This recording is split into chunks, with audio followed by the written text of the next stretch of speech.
Jessica Lynn Garino, a 21-year-old from Unicoi County, Tennessee, vanished under mysterious circumstances in Goldsboro, North Carolina in January 2012.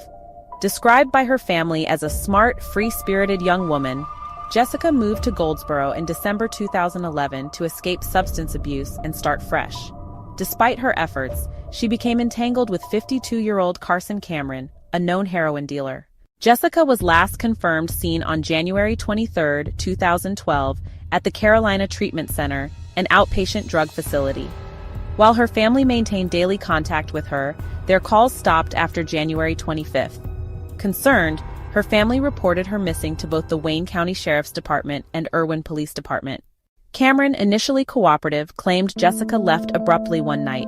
However, roommates contradicted his story, saying the two had left together, and Cameron returned alone days later. Jessica's food stamp card was later used in Charleston, South Carolina, but her family doubts she was responsible. Since her disappearance, Cameron has become uncooperative.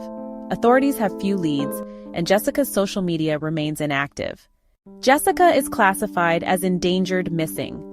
Anyone with information is urged to contact the Wayne County Sheriff's Department at 919-580-4065 or the Irwin Police Department at 423-330-4604. On Halloween night in 1969, the air was thick with anticipation as children roamed the streets in their costumes. But as the night grew darker, the eerie quiet of a Florida neighborhood was shattered by an event that would forever haunt its residents.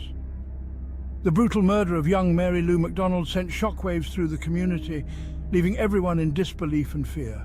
Her husband had a firm alibi, leaving the investigators with very little evidence or clues. Despite their best efforts, the case grew colder by the day. They interviewed neighbors, friends, and even distant relatives, but nothing seemed to add up. The pressure was mounting and the community was growing restless. Despite a thorough investigation spanning several years, the case went cold. The tight-knit community was haunted by unanswered questions and doubts. Families and friends of the victim were left in perpetual grief, wondering if justice would ever be served. The mystery remains unsolved, casting a long shadow over the town. After Mary Lou's death, strange occurrences began to take place in her old home. Lights flickered, objects moved on their own, and shadows seemed to dance in the hallways. The eerie atmosphere left everyone unsettled, questioning what was real. The murder of Mary Lou McDonald haunts Florida to this day. Her case remains unsolved, leaving a chilling legacy that continues to intrigue and terrify the community. Will justice ever be served for Mary Lou? In November 1996, a chilling double murder in Eustis, Florida, unveiled a sinister subculture linked to North Carolina and Kentucky. The leader, 16-year-old Rod Farrell, claimed to be a 500-year-old vampire named Visago and commanded a group of teens who called themselves the Vampire Clan. Drawn together by a fascination with vampirism, the group spiraled into violence under Farrell's influence. Their journey turned deadly when they traveled from Kentucky to Florida to rescue Clan member Heather Wendorf. At her family's home, Farrell brutally attacked Heather's parents, Richard and Ruth Wendorf, killing them with a crowbar. The group fled, but authorities quickly apprehended them. The trial captivated the nation, with Farrell's bizarre claims and chilling demeanor making headlines. Sentenced to death, later commuted to life imprisonment, Farrell's case became a cautionary tale about the dangers of extreme subcultures. To this day, the Vampire Clan murders remain one of the darkest and most perplexing episodes of teen crime in modern history. On February 24, 1992, Michael Hunter approached a gas station weaving in an erratic manner. He then fell off his motorcycle unconscious. The police and paramedics soon arrived and tried to revive him. With no visible signs of injury, Michael was rushed to a hospital and pronounced dead shortly thereafter. It was discovered during the autopsy he had 3 small bullet wounds from a small caliber weapon which had caused massive internal bleeding. Although authorities speculate Michael's murder could have been a robbery gone wrong, a motive or suspect has never been established. If you have any information, please contact the proper authorities today.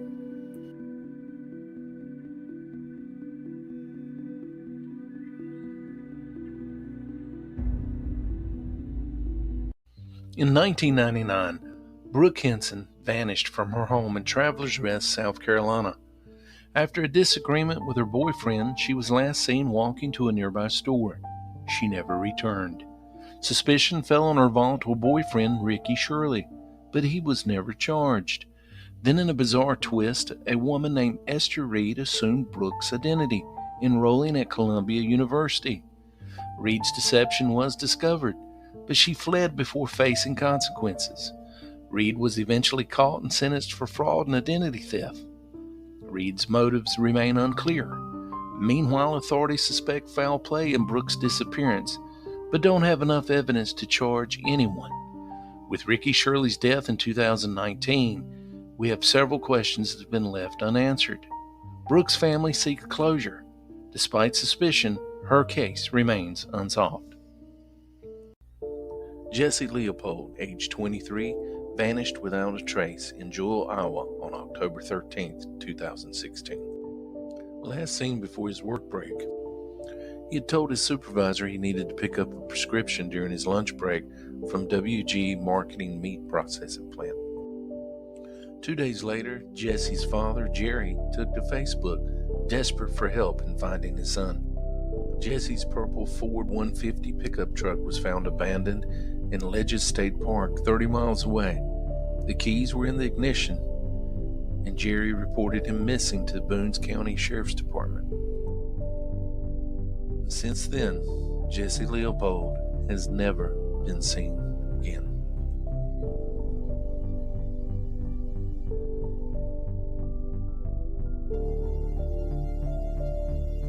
On Halloween, October 31st, 1969, Patricia Spencer, 16, and Pamela Hobley, 15, disappeared under mysterious circumstances in Oscoda, Michigan.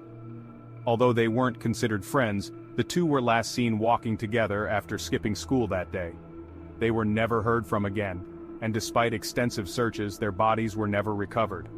Initially dismissed as runaways, suspicions grew as the days passed, and it became clear something far more sinister had occurred. Both girls left behind their belongings, and there was no evidence they had planned to leave town. Investigators now believe Patricia and Pamela were victims of foul play, with authorities concluding they were likely murdered. Decades later, the case remains unsolved, and their families continue to seek answers. Without leads or their remains, Patricia and Pamela's disappearance remains one of Michigan's enduring cold cases, haunting the small town and raising questions about what really happened that fateful Halloween night. Reuben Wiggins was last seen in Grimesland, North Carolina on November 20th, 1988. After receiving a mysterious call at 10:30 a.m., he left home with $500, appearing fearful, and never returned. A month later, his light blue 1978 Oldsmobile was found abandoned in a wooded area in Craven County. Wiggins, who often cut trees for money, had 3 chainsaws in his trunk, but one was missing. He lived a quiet, frugal life, working for Georgia Pacific Railroad. He was unmarried, childless, and sometimes sold marijuana. His brother suspects he was murdered, possibly dismembered with the missing chainsaw and fed to pigs by trusted acquaintances. One suspect died in a car accident shortly after Wiggins vanished. Despite the suspicion of foul play, little evidence has surfaced. Wiggins was declared legally dead in 2007. If you have any information about this case or any of the others, please contact the proper authorities.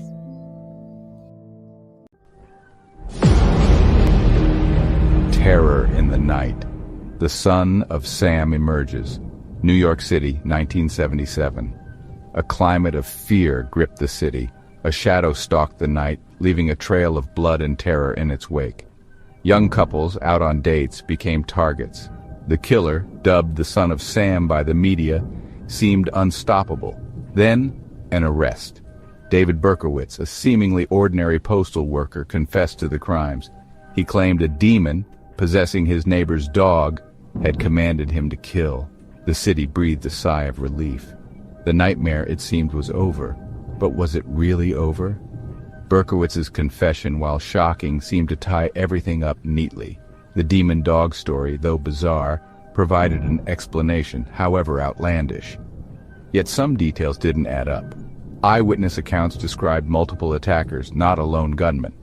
The Son of Sam letters filled with cryptic messages and satanic ramblings hinted at something more sinister than a lone madman.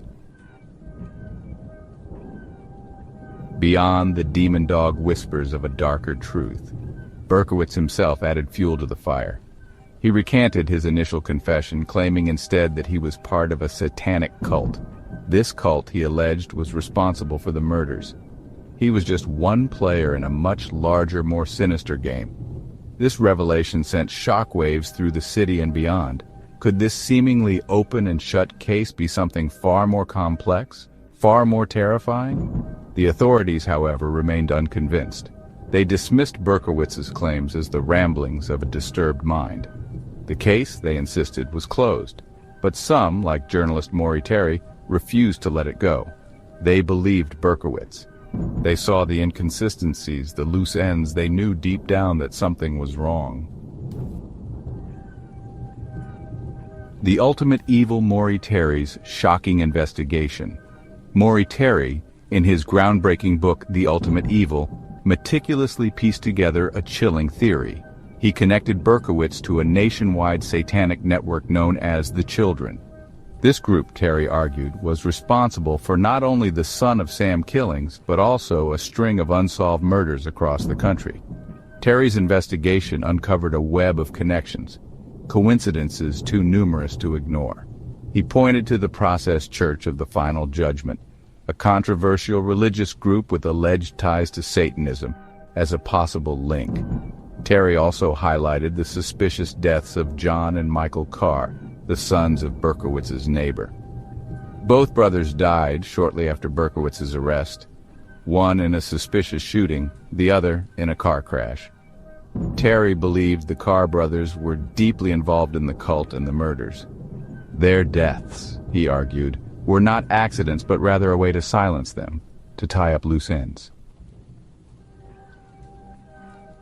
The Carr brothers, victims, accomplices, or something more. The Carr brothers, according to Terry, were key players in the Son of Sam saga. They were more than just neighbors. They were Berkowitz's accomplices, his partners in crime. Their deaths, shrouded in mystery and suspicion, only solidified Terry's belief in a cover-up, a desperate attempt to bury the truth. The official investigations into the brothers' deaths ruled them accidental. But for Terry, too many questions remained unanswered. Why were both brothers dead within a year of Berkowitz's arrest? Why did their deaths seem so convenient? Were they silenced to protect a larger conspiracy, a darker truth that threatened to unravel everything?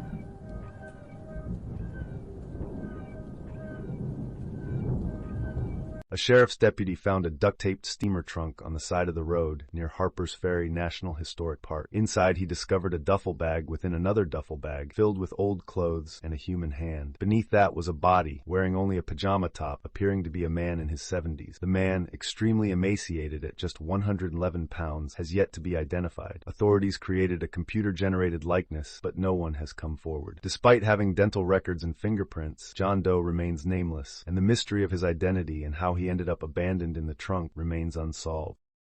Brenda K. Mills, a 19-year-old Kinston, North Carolina resident, went missing on August 3, 1972, while walking home from a dance at the American Legion. She was just seconds away from her doorstep when she vanished. Her body was discovered the following Saturday in a wooded area near the Kinston airport by a passing motorist. Police identified her through fingerprints, a birthmark, and a ring provided by her family. Despite hearing a scream and spotting a dark station wagon in the area the night she disappeared, the case remains unsolved and the investigation continues. Do you know anything?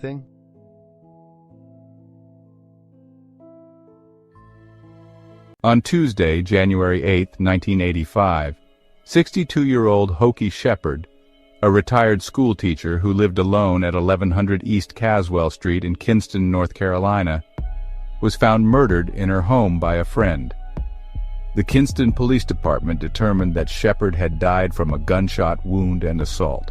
Her 1983 Burgundy Cadillac was also stolen and later located at a local elementary school. Despite extensive investigations, the person responsible for the crime remained unidentified for decades. At the time of the murder, forensic DNA testing was still in its early stages, but investigators collected evidence from the scene for potential future use.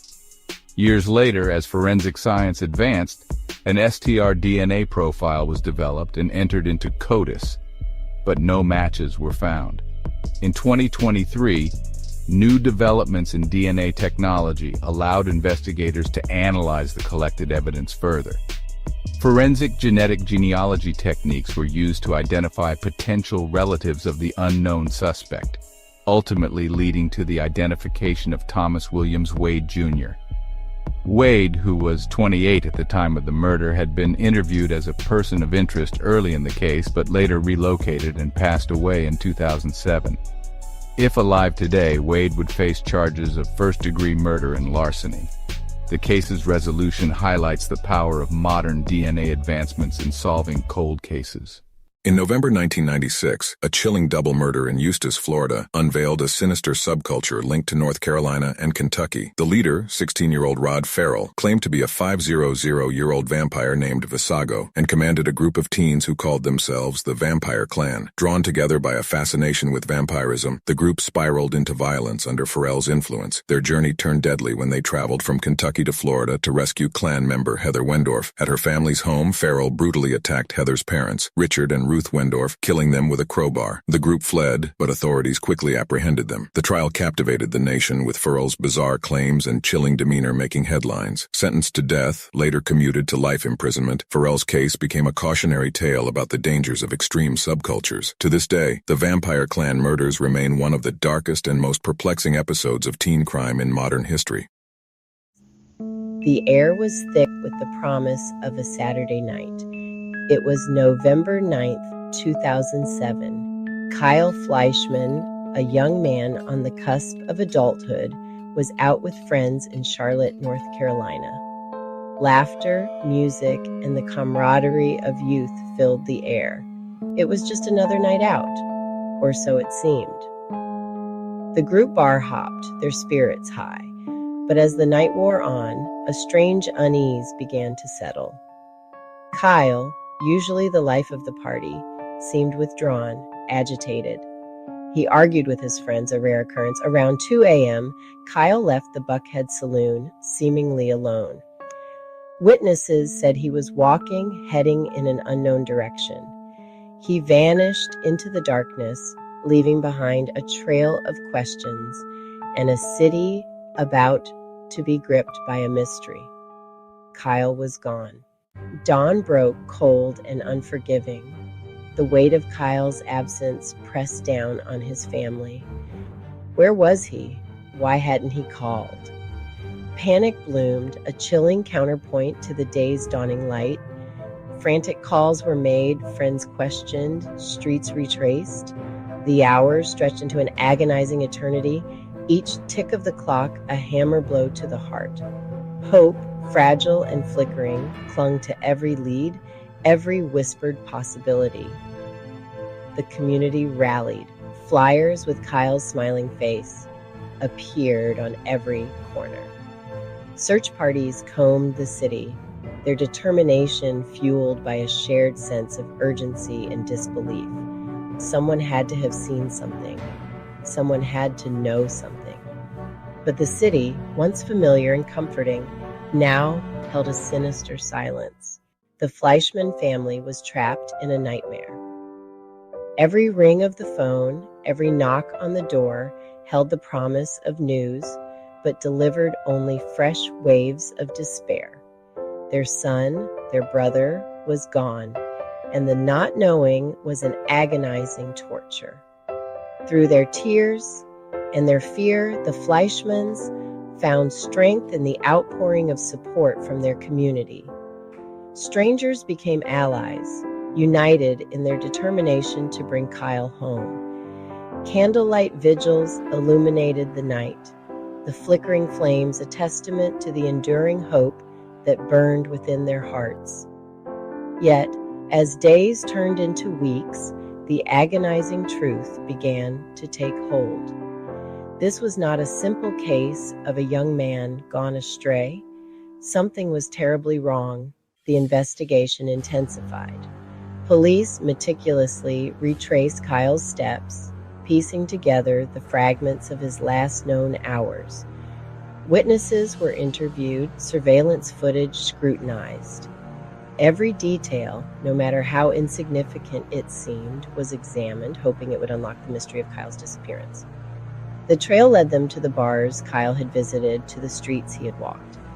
They chased down rumors, followed up on every lead, no matter how improbable, but each path seemed to end in a dead end, each clue leading only to more questions. The city, once teeming with life, now seemed to mock their efforts, its every shadow whispering secrets it refused to reveal. The search for Kyle Fleischman had become a desperate race against time, a relentless pursuit of a ghost. Kyle has never been seen or heard from since that unforgiving night. California in the late 1960s, a time of cultural revolution where the air was thick with the scent of change and the promise of a new era. The Golden State was a beacon of hope and freedom, a time of peace and love shattered by fear. The streets once filled with music and laughter now echoed with whispers of dread. Two names whispered, Zodiac and Manson, names that would forever be etched into the dark annals of California's history. The Zodiac killer terrorized Northern California. His reign of terror left communities paralyzed with fear as he taunted the police and the public with cryptic messages. He left bodies and cryptic messages, each crime scene a puzzle, each letter a challenge, mocking the authorities' inability to catch him. Charles Manson commanded his family, a charismatic leader who twisted the ideals of the era to serve his own dark purposes, not a family of love but of blind obedience. His followers, lost souls seeking meaning, found themselves ensnared in his web of manipulation and violence. The Manson family murders shocked the nation, brutal acts that shattered the illusion of peace and love, leaving a scar on the collective consciousness. Two evils, same era, same state. The Zodiac and the Manson family, two dark forces that turned the dream of California into a nightmare. The theory was simple, almost too simple. It was the kind of idea that seemed to fit too neatly into the chaos of reality. Could the Zodiac killer and the Manson family be connected? The timelines overlapped, and the locations were not far apart. Both operated in California during the late 1960s, a time of social upheaval and fear. Whispers became theories, theories became articles. The media latched onto the idea, spinning stories that captivated the public's imagination. The public, hungry for answers, devoured every word. Bookstores couldn't keep true crime books on the shelves, and TV specials drew record audiences. The Zodiac case was a puzzle. Each clue, each letter, each symbol was a piece that detectives hoped would eventually reveal the bigger picture. Ciphers, codes, symbols, all meticulously planned. The Zodiac seemed to enjoy the intellectual challenge, taunting the police and the public with his cryptic messages. The killer seemed to revel in the game, always staying one step ahead, always just out of reach. Manson, on the other hand, was all about chaos. His followers, the so-called Manson family, carried out his brutal orders without question. His crimes were brutal, messy, fueled by a warped ideology. Manson's vision of an apocalyptic race war drove his actions, leaving a trail of blood and terror. The differences were stark, yet the theory persisted. Could two such different criminals be connected? The idea lingered, a tantalizing possibility that kept investigators and the public alike searching for answers. Bruce Davis, a name forever linked to the Manson family. He was more than just a follower. He was a key player in the gruesome saga that shocked the world. His involvement in the Manson family's heinous crimes has left an indelible mark on history. Convicted of murder, Davis was a loyal follower of Manson's twisted vision. His conviction brought some closure to the victims' families, but questions still lingered about his past and other possible crimes he might have committed. But was he the Zodiac? Some theorists believed so. The Zodiac killer, a mysterious figure who terrorized California, seemed to share eerie similarities with Davis. They pointed to his travels and interest in the occult. Davis's movements during the Zodiac killings and his fascination with dark rituals made some believe there was a connection. Howard Davis fueled the fire with his book. In The Zodiac-Manson Connection, he meticulously laid out his theories, drawing parallels between the two infamous figures. He claimed an inside source had evidence linking the two. This supposed insider information suggested that there were hidden connections that law enforcement had overlooked, but law enforcement wasn't convinced. Despite the compelling arguments and the public's fascination, authorities found no concrete evidence to support the theory. The mystery of the Zodiac Killer remains unsolved. Bruce Davis's true extent of involvement, if any, is still a topic of debate. The theory, despite the lack of evidence, refused to die. It became a part of the Zodiac lore, a footnote in the Manson saga. The human mind craves order, seeks connections, even in chaos. We want answers, even if based on speculation, hope, or fear.